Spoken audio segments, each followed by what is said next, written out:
안녕하세요. 안녕하세요. 반갑습니다. 감사합니다. 사랑합니다. 감사합니다.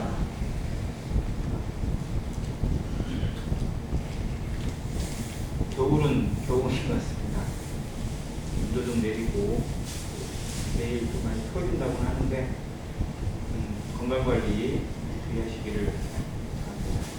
오늘 요한계시록 3장 후반부 라오디게아 교회인데요. 미국 교회 중에 마지막 교회인 라오디게아를 배우기 필요합니다.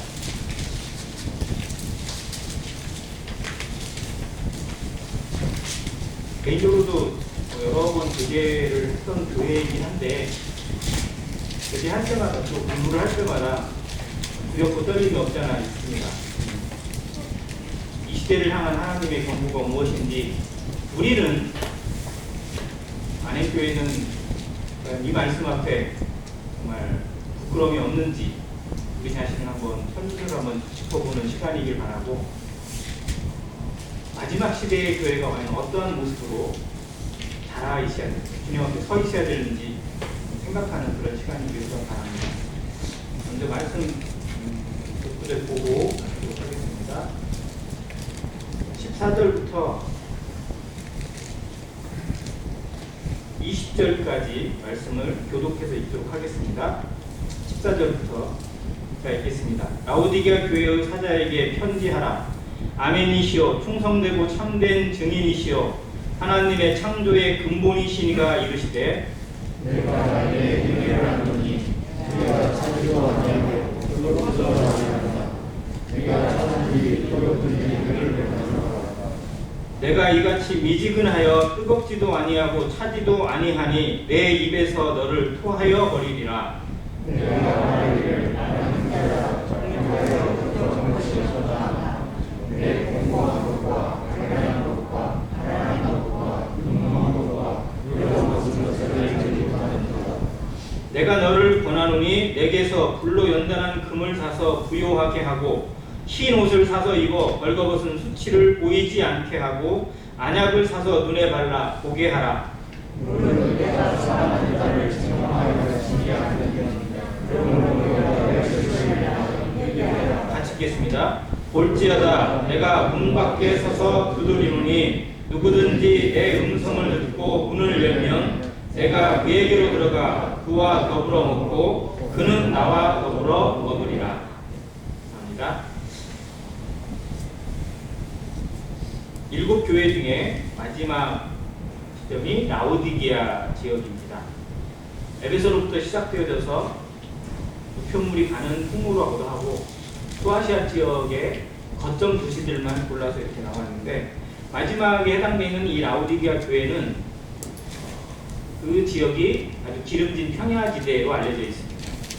미쿠스 계곡의 가장 중심에 있는 그런 도시라고도 하고요. 거의 모든 것이 다 부족함이 없는 그런 도시예요. 농사도 정말 잘 됩니다. 기름진 평야지대여서. 그리고 목축업도 유행했는데 흑양무가 아주 대단히 유명했다고 합니다. 그래서 그 흑양무를 통해서 이제 옷감이 생산이 되는 거예요. 그래서 이 라오디게아에서 나오는 옷감으로 만든 옷이 당시에 유명한 옷이 하나 있었다고 합니다. 그 이름도 있는데요. 트리미타라는 그런 옷이 아주 당시에 유명했던 옷이라고 하는데 여기 출신이에요. 그리고 이 지역이 이제 좀 안 좋은 것 하나가 뭐냐면 물이 안 좋거든요. 물 사정이 조금 안 좋은 곳이에요. 그래서 물을 이제 공급받기 위해서 왜냐하면 사람들이 많이 살고 부자 동네니까 그래서 인근에 있는 히에라볼리아고 또 골로새에서 수로를 직접 여기까지 뚫었어요. 수로를 연결시켜가지고 물을 그쪽에서 이렇게 사용했는데 히에라볼리는 아시는 것처럼 유명한 파묵갈레 온천이 있는 곳이어서 온천이 유명합니다. 물이 좀 거긴 뜨거운 물이에요. 뜨거운 물이 여기까지 오는 동안 약 10km쯤 되는데 뜨거운 물이 10km를 흘러오다 보니까 적당히 좀 미지근한 물이고요. 골로새는 또 깊은 산속 쪽에 있는 냉천이 유명합니다. 높은 산이 있는 그 계곡에서 나오는 물이어가지고 차가운 물로 유명한데 그 차가운 물이 여기까지 흘러오는 동안에 또 미지근해졌대요. 그래서 여기에 있는 물이 좀 석회도 좀 섞여 있고 석회, 왜냐면 파묵칼레가 석회수거든요. 거기에 물이 좀 섞여 있다 보니까 그 물로 인해서 좀 눈이 안 좋은 사람들이 좀 있었어요. 그래서 불가피하게 여기에 안연고가 되게 발달했다. 심지어는 그러한 연고를 만들어내고 보약도 만들어내고 그러한 의사들을 배출하는 의학교가 이 도시에 있었어요. 그래서 유명한 것들이 일단 부자고요. 평야지 되고 옷도 많고요. 그리고 연고도 되게 유명해요. 이쪽에서 거의 부족함을 못 느끼고 살았던 도시였다고 합니다. 역사적으로 이쪽 지역이 되게 지진이 많거든요. 예루살렘도 상당히 지진을 많이 겪었고요. 그래서 예루살렘의 갈고리가 지진으로 파묻혀가지고 그 흔적을 발굴하는 데 상당히 오래 걸렸어요. 그 지경이 팔레스타인 지역이 지진이 상당히 많이 있는 지역인데 여기도 지진 피해를 상당히 많이 받거든요. 근데 주후 60년의 지진으로 이 도시가 상당히 많이 파괴됐었다고 합니다. 그래서 로마 정부에서 우리가 그 도시를 재건하는 데 도와주겠다라고 했더니 이 사람들이 뭐라고 했냐면 너희 그래놓고 우리한테 뭐 뜯어가려고 필요 없어. 우리 손으로 할 거야 라고 로마의 지원을 거부하고 자기들 손으로 이 도시를 다시 재건할 정도로 아주 재정적으로 아주 탄탄한 그러한 도시가 이 라오디게아라고 합니다. 여기에 나오는 뒤에 나오는 나는 부자라라는 것이 이 라오디게아 도시예요. 그런데 그 도시의 특성이 그대로 이 교회에 담겨져 있습니다. 왜냐하면 교회가 세상과 완전히 분리되어지긴 하지만 실상 그 세상의 모습, 그 도시의 모습, 그 나라의 모습이 그 교회에도 많이 비춰집니다. 되게 대부분 그래요. 그래서 교회의 영성이 그 시대의 영성이 되고 또 그 시대의 영성을 교회가 그대로 이어받는 그런 모습을 많이 보게 됩니다. 그런데 이 시대가 대단히 악하고 탁하고 또 정말 불투명한 그런 시대인 것처럼 교회의 모습 속에도 그런 것들이 많이 비춰지는 것을 알 수 있습니다. 아무튼 이 라오디게아 교회, 라오디게아 도시가 어쨌든 간에 그곳에 있는 이 라오디게아 교회는 좀 분리된 모습으로 하려는데 그러지 못한 것이 이 말씀을 통해 드러납니다. 라오디게아 교회를 조금 말씀을 드릴게요. 라오디게아는 아까 있는 것처럼 거점 도시고요. 그 옆에 두 도시를 끼고 있어요. 그래서 히에라볼리하고 골로새가 여기랑 연결되어 있습니다. 그래서 골로새서를 읽다 보면 4장에 이 히에라볼리와 라오디게아하고 같이 연결돼서 서로 편지도 회람하고 서로 주고받고 이렇게 하게 되어 있고요. 그리고 일꾼 에바브라라는 일꾼이 나오는데 4장 12절과 13절에 보면 에바브라가 골로새의 일꾼이었는데 그가 라오디게아와 히에라볼리에도 많이 수고했던 일꾼으로 알려져 있어요. 그래서 3차 전도회일 때 에베소가 거점이었는데 그때 이 에바브라가 구원받고 자기의 거점이었던 히에라볼리나 골로새나 라오디게아 교회를 개척한 어떤 그러한 것으로 분별을 합니다. 아무튼 이 라오디게아는 옆에 있는 두 도시도 같이 생각해볼 수 있는 그런 지역에 있고요. 거기에 주님이 말씀하시는데 이 주님의 모습이 좀 우리가 좀 생각해볼 모습이에요. 지금까지 주님의 모습은 되게 어떤 거냐면 1장에 보이는 것처럼 이 사도 요한에게 나타나셔서 하셨던 주님의 형상을 거의 많이 보여주거든요. 근데 여기에 나타나는 예수님의 모습은 조금 달라요. 첫 번째는 아멘이시오 충성되고 참된 증인의 모습입니다. 여기에 우리가 좋아하는 단어 있죠. 성도들이 많이 좋아하고 해야 되는 단어, 삶에서 많이 나왔으면 하는 단어 아멘인데 예수님이 바로 아멘이세요. 예수님의 삶이 아멘이고 예수님의 태도가 아멘이고 예수님의 모든 것이 하나님 앞에 아멘입니다. 예수님은 말로 아멘이 아니라 삶으로 아멘이었고 모든 것으로 하나님 앞에 아멘의 모습을 보였어요. 우리 삶에도 예수님을 닮아가는 삶이 뭐냐면 어떤 것에 대해서 아멘만 할 것이 아니라 정말 아멘의 자세를 제대로 배워야 된다는 거죠. 자, 모든 이것에 아멘 한다는 건 무슨 뜻이죠? 좋은 이야기를 듣거나 어떤 뭐 강단에 설교를 들었거나 아니면 어떤 감동적을 받았을 때 아멘 하잖아요. 그럼 그 얘기는 뭐예요? 나도 거기에 동의합니다. 공감합니다. 이런 거거든요. 자, 그런데 입으로는 공감하는데 삶에 안 나타나면 그거는 스스로 속이는 거죠. 하나님 앞에 진짜 아멘은 뭐냐면 아멘했으면 마음으로 아멘하고 공감했으면 삶이 뭐야 되는 거예요? 그 말씀을 순종하는 겁니다. 따라가는 거예요. 하나님의 뜻을 분별했으면 거기에 자기를 던지는 거예요. 예수님은 그렇게 사셨어요. 예수님은 자기의 뜻을 행하러 이 땅에 오시지 않았습니다. 무슨 일을 하더라도 하나님의 뜻을 이행하기 위해서 오셨고 하나님의 뜻대로 십자가를 지셨고 하나님의 뜻대로 죽음을 당하셨습니다. 그리고 하나님께서 그 뜻에 온전히 순종하신 예수 그리스도를 부활로서 인정하시고 부활로서 높이시고 하나님의 지혜까지 하나님과 동등된 그 영광을 그대로 누릴 수 있도록 모든 권세를 내어주신 모습을 보게 됩니다. 우리가 하나님 앞에 어떠한 자세인가, 교회가 어떠한 자세로 살아야 되는가, 성도는 말씀 앞에, 하나님의 뜻 앞에, 성령의 인도하심 앞에 어떤 자세야 되는가. 아멘이 맞습니다. 그런데 그 아멘이라고 말하는 것에 무거움을 느껴야 돼요. 그냥 입으로 아멘하고 끝나는 것이 아니라 아멘했으면 그 말에 대해서, 그 하나님의 뜻에 대해서, 성령의 음성에 대해서 책임을 질 수 있는 자세가 성도의 자세, 교회의 자세라는 거예요. 예수님이 그런 자세로 사셨고 그걸 오늘 보여줬어요. 그리고 이 마지막 시대 교회에게 주시는 예수님의 모습이 뭐냐? 아멘이시오, 충성되고 참된 증인의 모습으로 말씀하고 계십니다. 그리고 두 번째는 하나님의 창조의 근본이라고 말씀하셨어요.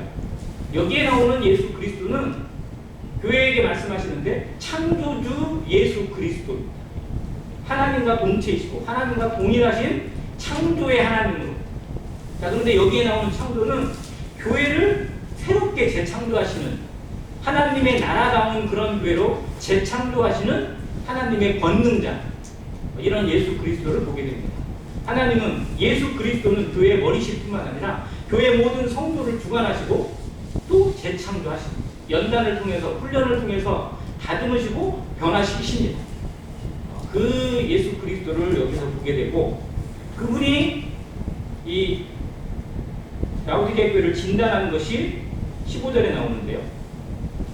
내가 내 행위를 아노니 내가 차지도 아니하고 뜨겁지도 아니하도다 라고 결론을 내립니다. 차지도 않고 뜨겁지도 아니한, 이들이 가지고 있던 아까 얘기한 것처럼 그들의 물의 특징을 그대로 보여주는 단어예요. 그러니까 그들에게 있어서 이 미지근하다는 건 아주 삶에 익숙해져 있어요. 그러니까 자기들이 먹는 물이 항상 미지근한 물이었거든요. 그래서 미지근한 것에 대해서 익숙해져 있는 그들에게 먹는 물이 미지근한 것이 아니라 너희들의 신앙이, 너희들의 마음이 하나님 앞에 미지근하다는 것을 경고하고 있습니다. 네가 차든지 뜨겁든지 하기를 원하노라 라는 말씀을 한번 생각해 봐야 돼요. 여기서 차다는 건 실상은 어떻게 보면 좋은 게 아니거든요. 하나님 앞에 차다는 게 뭐예요? 하나님을 향해서 차다는 건 어떻게 보면 아예 무시하고 반대하는 거거든요. 근데 차라리 확고한 분명한 태도를 취하는 것이 우리 하나님 앞에 차라리 속편한 거예요.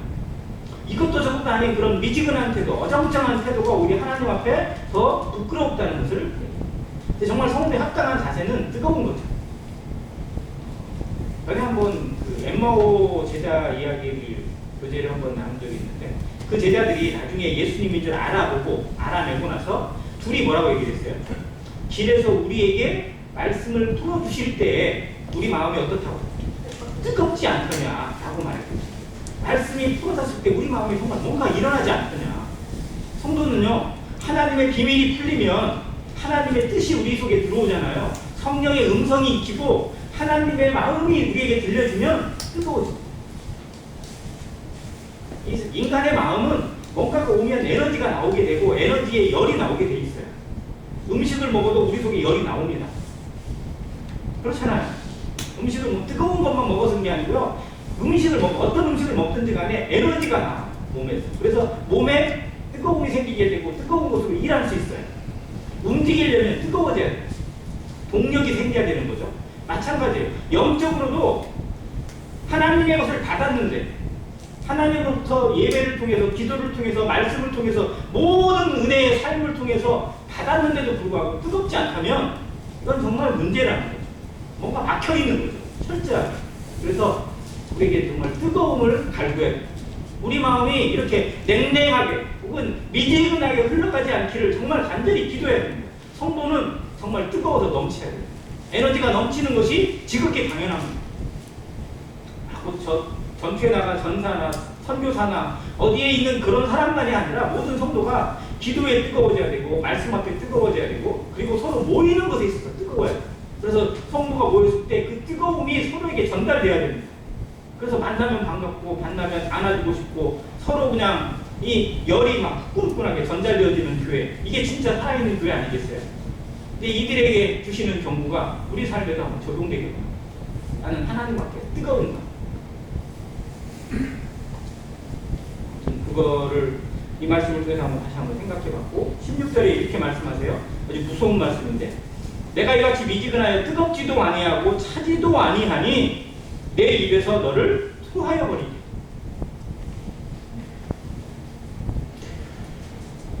어느 표현에 정말 이런 표현을 하셨을까 싶어요. 토하여 버리시겠다. 뱉어 버리시겠다는 겁니다. 하나님이 참을 수 없고 주님이 도저히 견딜 수 없는 상태, 눈뜨고 볼 수 없는 교회의 모습, 토하여 버리시겠다는 하나님의 마음을 정말 우리는 좀 두려움으로 들을 필요가 있습니다.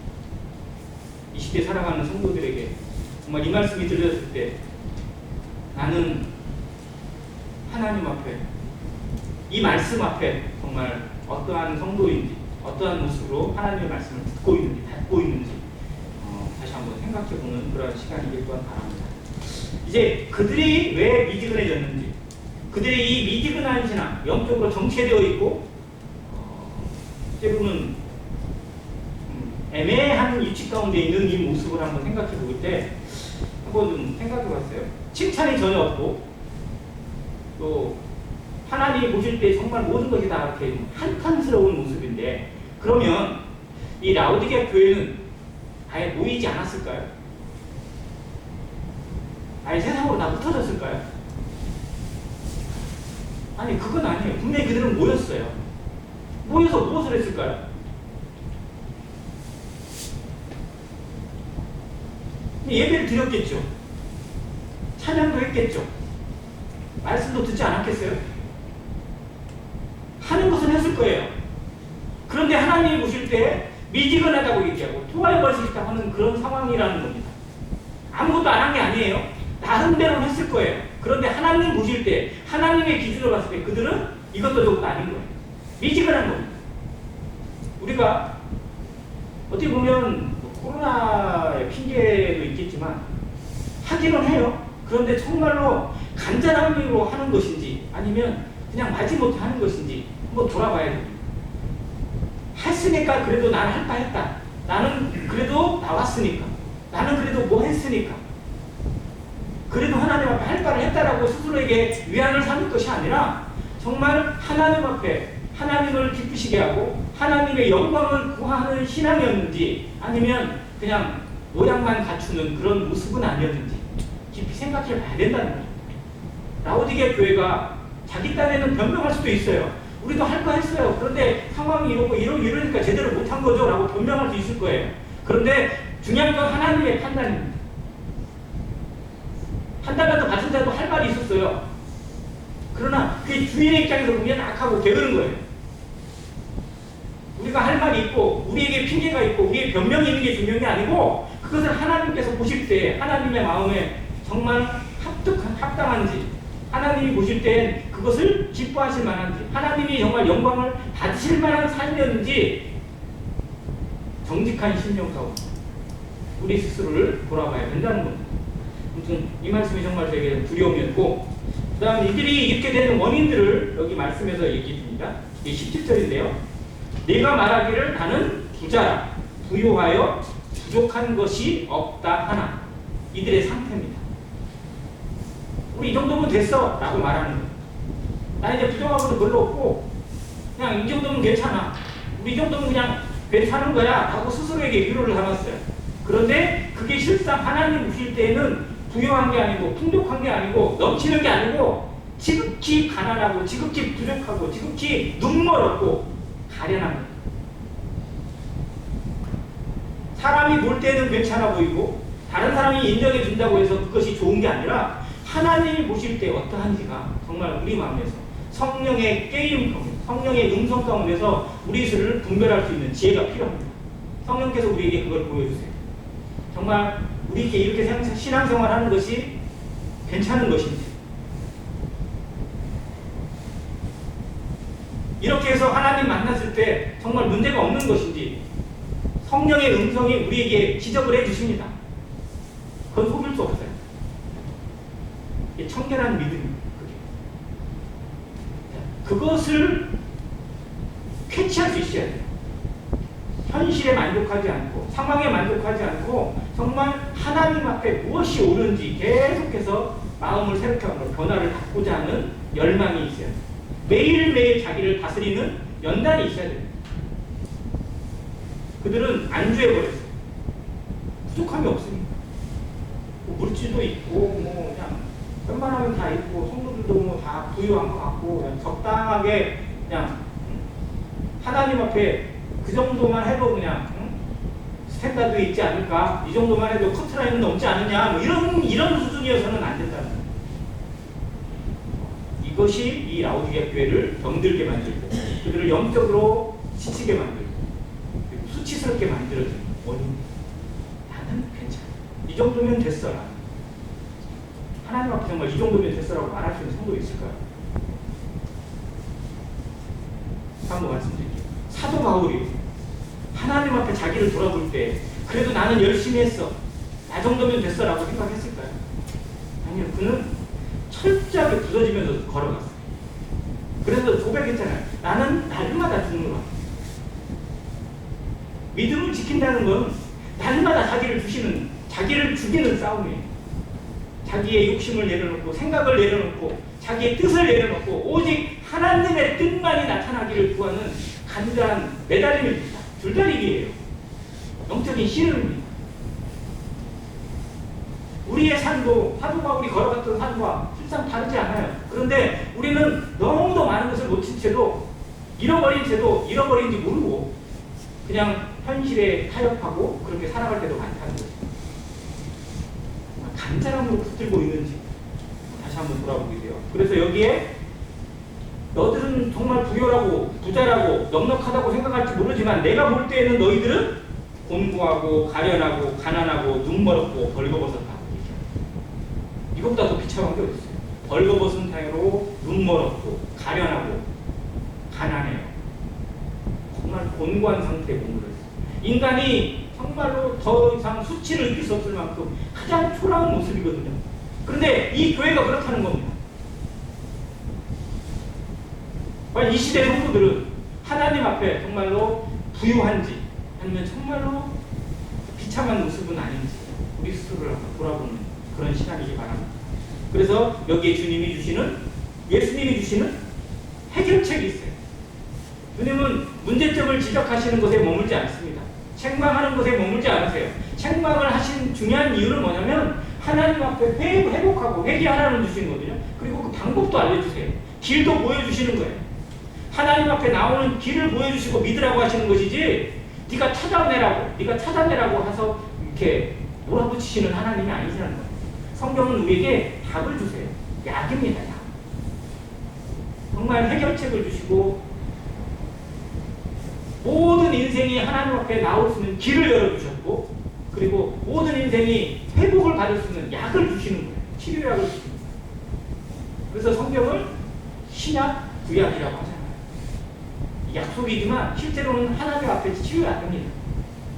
말씀을 읽으면, 말씀을 대하면, 말씀을 묵상하면 거기에 하나님의 답이 있고 하나님의 치료가 있고 하나님의 회복이 있음을 우리가 경험합니다. 어디서 해답을 찾겠어요 우리가?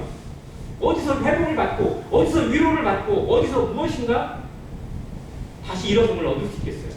말씀 아니면 답이 없어요. 성경은 답입니다. 성경이 주시는 답이 있어요. 근데 이 기준을 자세히 보면 세 가지가 나오는데요. 첫 번째는 내게서 불로 연단한 금을 사라고 합니다. 자, 이들은 금이 많았을까요? 적었을까요? 라오디게아는 금이 많았어요. 그래서 부자예요. 그들은 금을 자랑을 했거든요. 그런데 진짜 금은 없어요. 눈에 보이는 돌덩이 금은 있을지 모르지만 하나님이 기뻐하시는 연단된 금이 없어요. 연단된 믿음이죠. 정금 같은 믿음. 정금 같은 믿음이라는 말은 다른 말로 뭐냐면 연단된 믿음이에요. 정결한 믿음이라고 얘기합니다.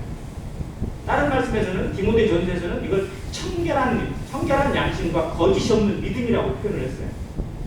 연단되지 않으면 성도의 삶이 연단되지 않고 고난을 통해서든지 훈련을 통해서도 다듬어지지 않으면 그의 믿음이 계속해서 세상에 죄가 끼게 되어 있어요. 타협하게 되어 있고 정말 순수한 믿음을 잃어버리게 되어 있습니다. 우리의 삶은 매일매일 연단되어야 하지 않습니다.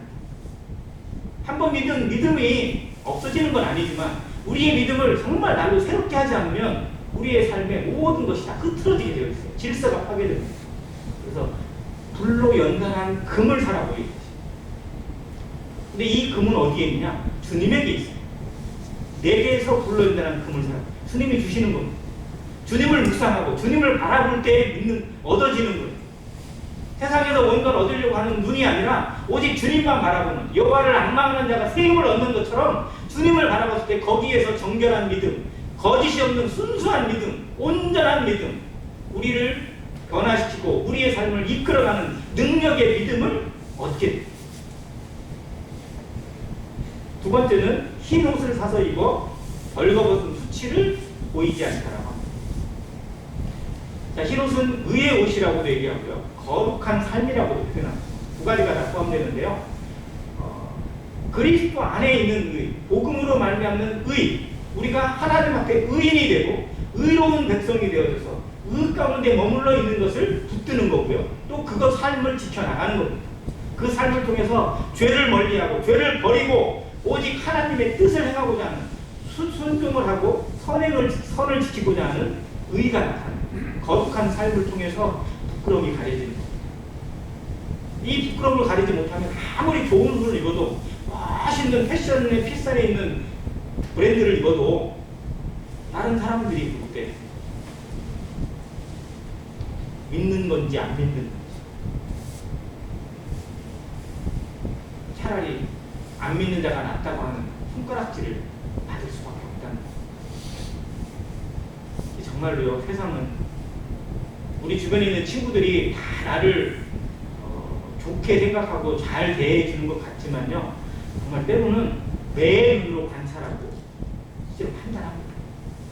믿지 않는 친구들, 믿지 않는 사람들, 내 주변에 있는 사람들이 나를 볼 때 어떻게 보는지 잘 알아야 돼요. 그들과 적당히 타협하기를 원하고 적당히 손 내밀고 그냥 그럭저럭 살아가는 수로 유혹의 말을 던지면서 실제로 지켜봐요. 살펴봅니다.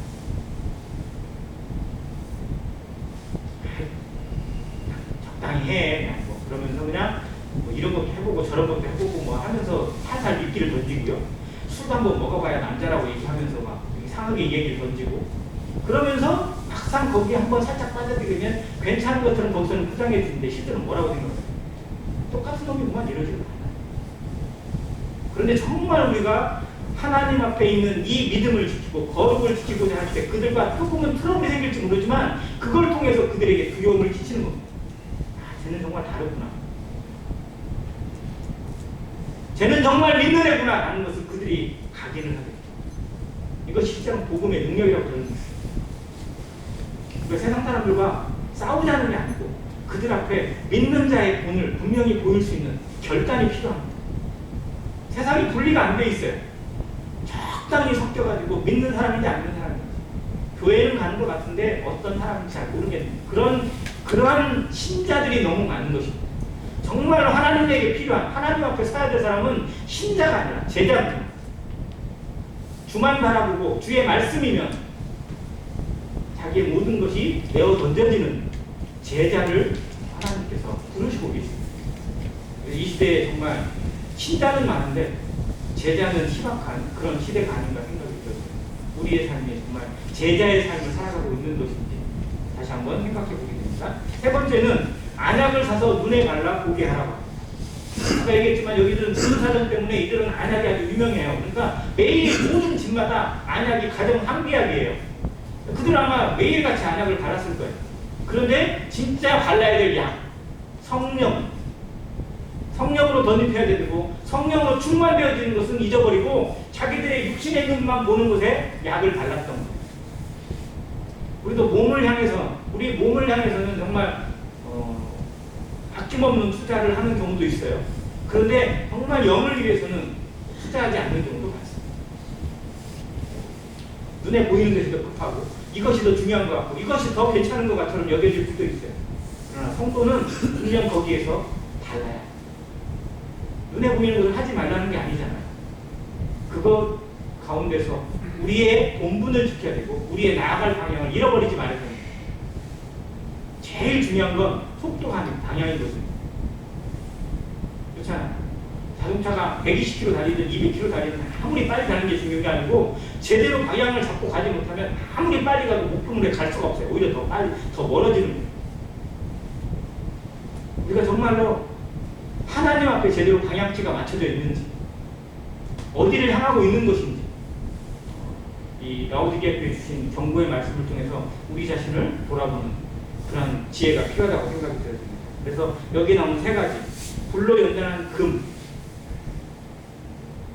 이 정금 같은 믿음이거든요. 연단된 믿음. 매일매일의 삶에, 우리의 삶에 고난과 어려움과 환난을 통한 연단을 받는 그러한 신앙의 모습입니다. 두 번째, 흰 옷은 주님과 동행하는 거룩한 삶을 의미합니다. 세 번째는 안약은 성령의 임재와 충만을 의미합니다. 근데 세 가지가 어떻게 보면 다 연결되어 있는 거죠. 그런데 이걸 구체적으로 얘기하는 건 그들에게 있는 것들, 그들이 익숙한 것을 통해서 교훈해 주시는 거예요. 예수님도 비유를 하실 때 전혀 엉뚱한 비유를 하지 않으셨어요. 그들이 알아들을 수 있는 걸로 비유하셨거든요. 그들과 생활에 접해져 있고 그들이 익숙하게 알고 있는 것을 비유를 통해서 말씀해 주시고 교훈해 주신 것이 있습니다. 자, 이런 모습들을 다시 한번 생각하고, 자, 주님의 마음이 여기 담겨 있어요. 19절에 내가 내 사랑하는 자를 책망하여 징계하는. 자, 주님이 책망하고 징계하는 것은 왜 하시는 거예요? 사랑하기 때문에 하시는 거예요. 부모가 자녀를 왜 혼을 내요? 사랑하기 때문에. 목표가 있거든요. 이 아이가 이렇게 자라는 게 아니라 더 나은 모습 가운데서 더 올바른 모습으로 자라가기 위해서 혼을 내기도 하고 다투기도 하고 또 때로는 격려도 하고 때로는 매를 들기도 하거든요.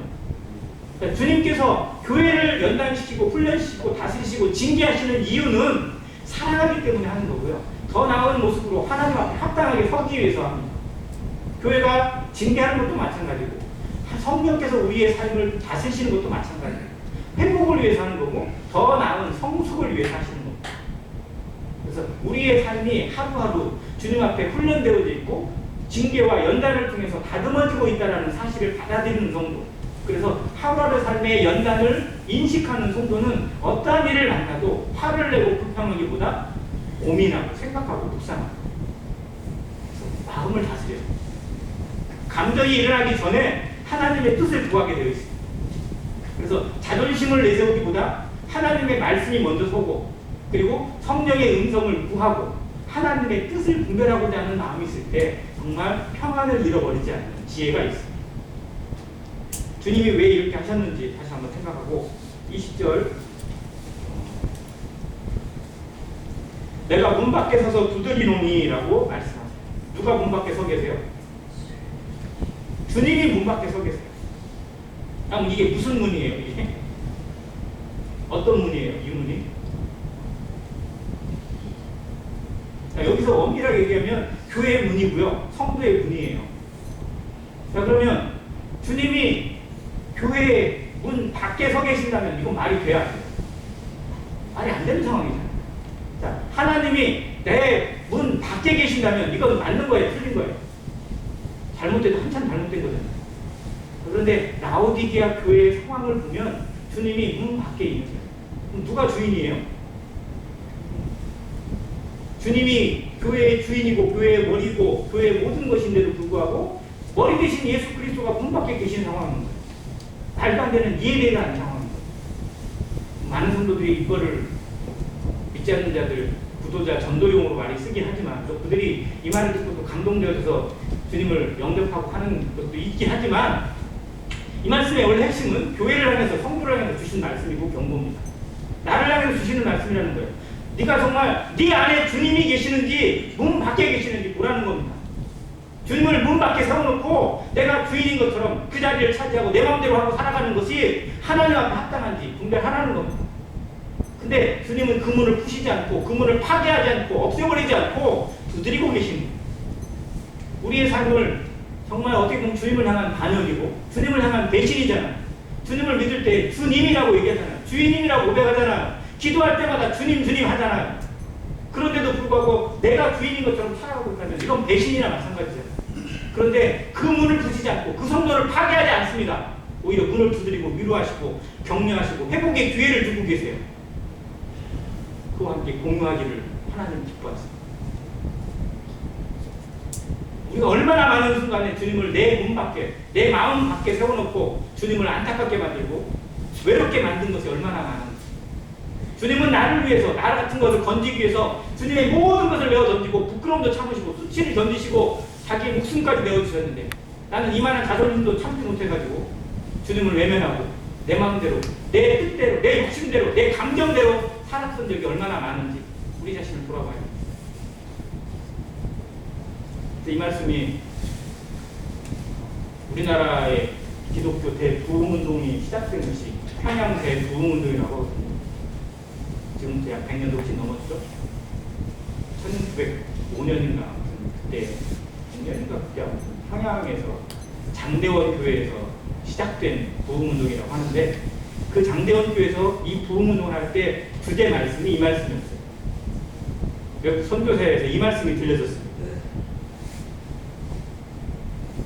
주님이 주인이면 당신이 주인 돼서 사는 삶이 얼마나 많습니까?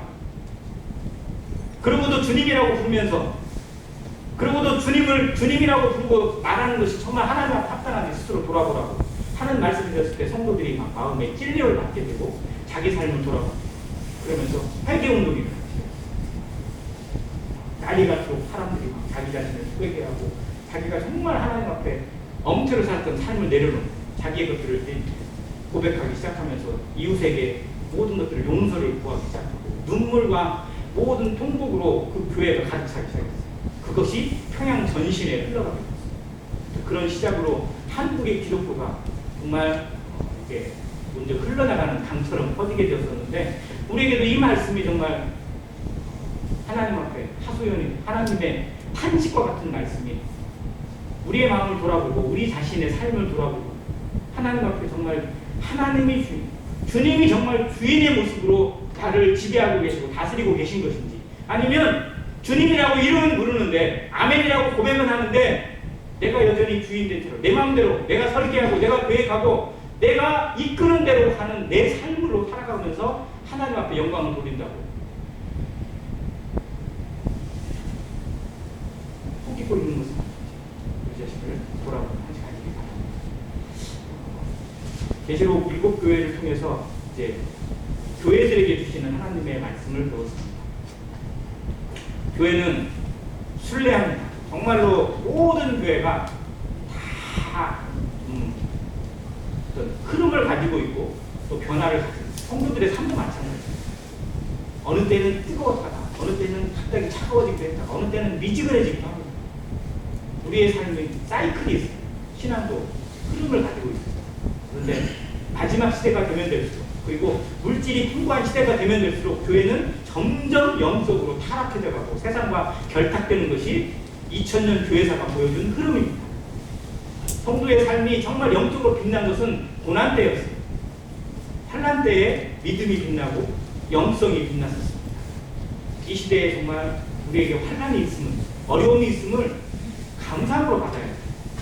그것이 나를 깨우치고 나를 더 주님 앞에 더 일어서게 만드는 하나님의 마음이 될 것입니다. 그래서 이 시대에 주어지는 여러 가지 어려움들에 대해서 전국에서도 좀 어려움에 대해서 여기저기 밴드의 소식이 올라오고 그렇습니다. 그것이 오히려 우리를 더 기도하게 하고 더 마음을 가게 만드는 하나님의 또 하나의 이끄는 힘이기도 한 것 같아요. 그래서 성도들에게 이러한 상황 가운데서 어려움 있는 성도를 돌아보는 일, 또 모든 성도들의 삶에 관심을 가지고 기도하는 일, 또 내 주변에 나에게 일어나는 여러 가지 일들, 정말 곤란한 것들, 괴로운 것들, 눈물로 하소연할 수밖에 없는 일들이 있음에 대해서 정말 주님이 여전히 나를 포기하지 않고 완행교회를 포기하지 않고 기회를 주고 계시고 회복에 또 연단의 기회를 주고 계심에 대해서 감사하는 마음으로 주님 앞에 온전하게 서게 되는 모든 성도가 되시기를 간절히 바랍니다.